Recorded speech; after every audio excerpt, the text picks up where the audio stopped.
Mereka mengukur jarak dengan satuan mil atau kilometer. Kita menghitungnya dari kedekatan hati dan doa.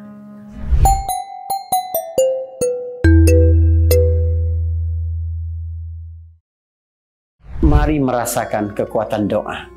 Hari ke-25 di Cerita Untung dalam program Kurma Kuliah Ramadan bersama saya Faris Beki. Teman-teman, kita tidak lagi berpikir apakah doa kita dijawab atau tidak. Karena taufik yang Dia berikan sehingga kita masih terus berdoa, meminta kepadanya. Itu sudah menjadi nikmat yang tidak terhingga. Doa adalah di mana kita sudah merasa sangat tentram.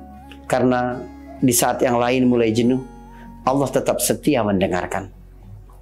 Kita memanjatkannya dengan keyakinan. Jika Allah tidak memberikan yang kita minta, Dia pasti memberikan yang lebih baik daripada itu.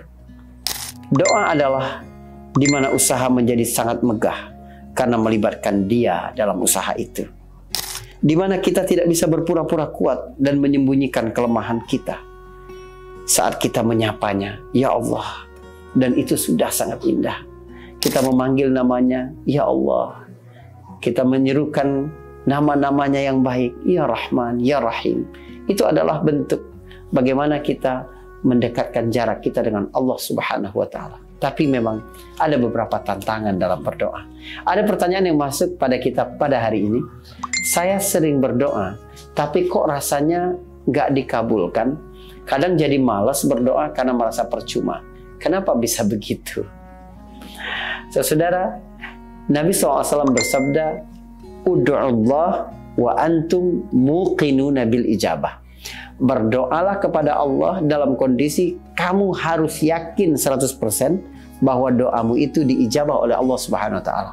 Berarti ada dua perintah yang tidak bisa dipisahkan.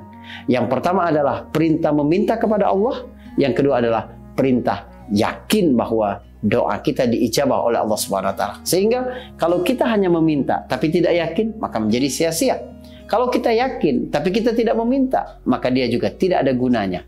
Maksudnya, ada orang yang berkata, saya nggak perlu meminta dong, karena Allah sudah tahu kebutuhan-kebutuhan saya. Dia akan penuhi itu. Oh tidak, kamu adalah hamba yang sombong ketika kamu tidak meminta kepada Allah Subhanahu wa Ta'ala. Sebab dalam menengadahkan tangan itulah kita menunjukkan kelemahan diri kita. Kita menunjukkan kita masih percaya dengan kebaikan-kebaikannya. Kita menunjukkan bahwa kita tidak pernah meragukan kekuasaan-kekuasaannya. Maka inilah yang dimaksud dalam sebuah hadis. Sesungguhnya Allah itu zat yang maha malu dan maha dermawan. Innallaha Hayyun Karim. Allah itu zat yang maha malu dan maha dermawan. Artinya, Dia malu pada kedua tangan yang diangkat ke langit, lalu kembali sia-sia. Jadi, ini cara kita memohon, bermunajat, mengetuk-ngetuk pintu langit. Bukan berarti Allah tidak tahu dengan kebutuhan kita. Tapi, kita memang dianjurkan untuk berdoa, mengadu kepadanya berbagai persoalan dalam kehidupan kita. Tapi, kenapa sepertinya tidak dikabulkan? Sebab doa itu ada 3 skenario. Pertama adalah Allah mengabulkan seperti apa yang kita pinta. Tapi yang kedua adalah Allah Subhanahu wa Ta'ala memberikan ganti, menyelamatkan kita dari musibah yang setimpal dengan kebaikan yang harusnya datang kepada kita.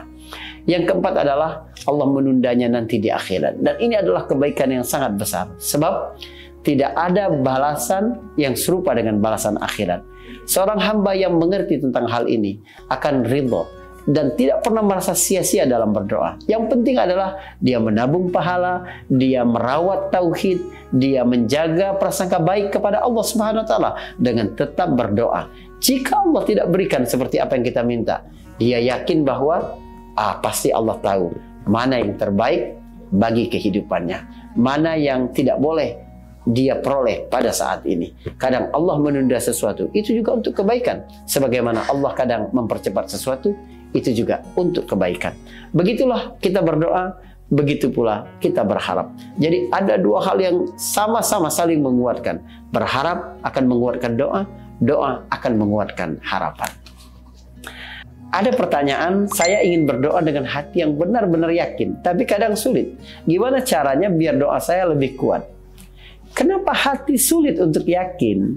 Padahal Pengalaman-pengalaman kita dengan Allah selama ini sudah membuktikan hal itu.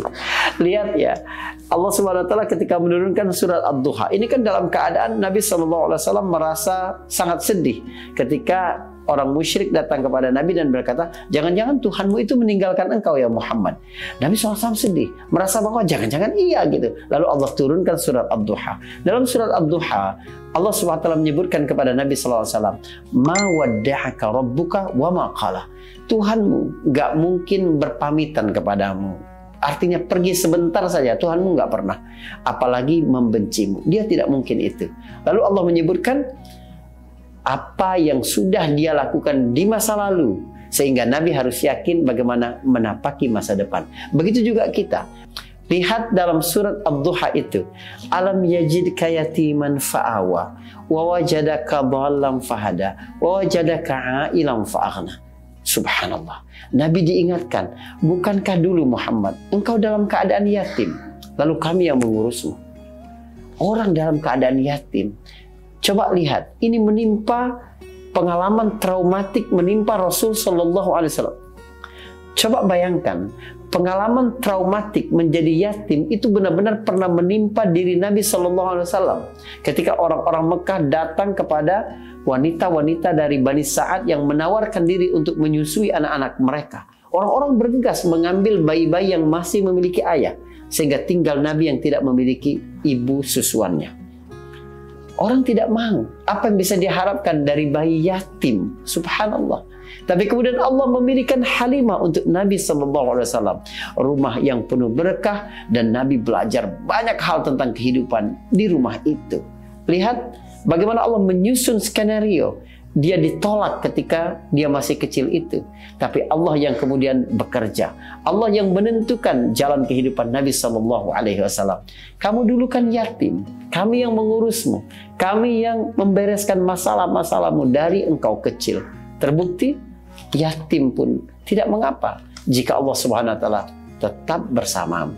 Artinya, memiliki ayah hanya sebab. Ketika kehilangan sebab, jangan sampai kita kehilangan Rabbul Asbab, Tuhan pemilik sebab-sebab.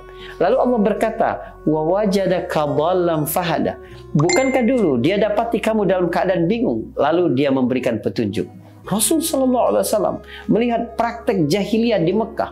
Dia melihat bagaimana batu-batu, patung-patung disembah. Bagaimana mungkin itu dapat memberikan manfaat bagi kehidupan? Nabi dalam keadaan bingung. Pasti ini salah, tapi dia tidak tahu mana yang benar.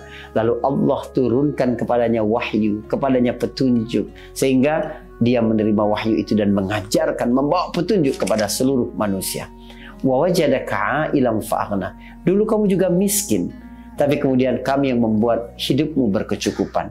Apa yang terjadi dalam diri kita di masa lalu, kita tidak punya apa-apa. Lahir tidak memiliki pengetahuan apa-apa. Untuk makan pun kita harus disodorkan langsung ASI ke mulut kita. Untuk berpakaian pun kita harus dipasangkan ke tubuh kita. Untuk berpikir hal-hal yang sederhana pun kita tidak bisa. Kita hanya bisa menangis untuk mengekspresikan kebutuhan-kebutuhan dasar kita ketika masih kecil.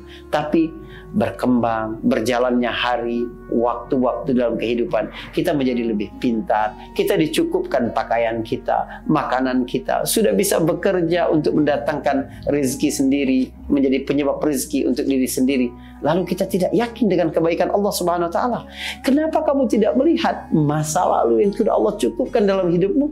Lalu engkau overthinking menghadapi masa depan. Di mana keimanan kita kepada Allah Subhanahu wa taala? Tonton terus Kurma dan semoga bermanfaat. Anda juga dapat menjadi penyambung kemanfaatan ini dengan menyebarkannya kepada orang lain. Jadilah penggerak kebaikan, maka pahala akan sama dengan yang lain. Bersama saya Faris Beki di Cerita Untung.